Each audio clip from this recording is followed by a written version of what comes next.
everybody, it's Renee from Simply Snapping Mom. Today we're going to talk about what the heck are the numbers and the letters on the back of your camera. This video is designed for beginner photographers or for when you first get your camera, just to start to understand what the different settings are. I have other videos which dive into the different settings, so take a look at those after you watch this video. When you first look at the camera, you'll be a little overwhelmed, and that is very normal. The first thing we're going to talk about here is shutter speed. Shutter speed is how fast your camera shutter will open and close. Think of it as your eyelid.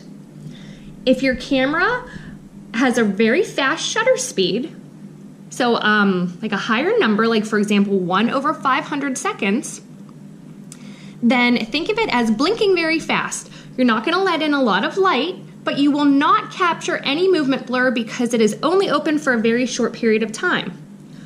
On the other hand, with a slower shutter speed, your camera lens or shutter will be open longer.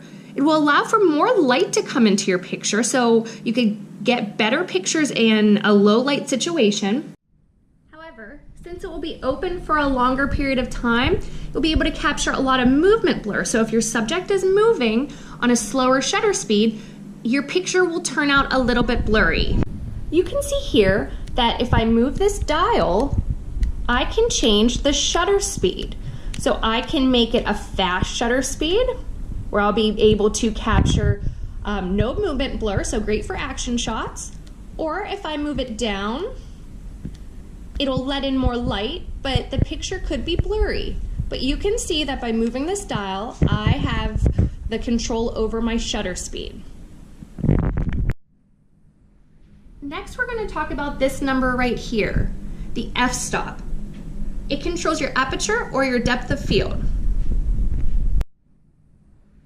Think of this setting as your pupil of your eye. In a dark room, your pupil is going to dilate. It's going to open up to allow for more light to enter into your eye, or in this case, the camera. When you're outside or in a bright room, your pupil is going to constrict, so it's going to get smaller to let in less light. This is exactly how this camera setting works. In low light, if you lower the f-stop, you're going to widen the camera shutter essentially. You're going to let in more light, and when this happens, you're actually having a narrower depth of field, so you'll get that blurry background. The next setting we're going to talk about today is the ISO. The ISO setting is very important, especially if you're taking pictures indoors. Ideally, you always want that number to be low, around 100. That will give you the clearest picture.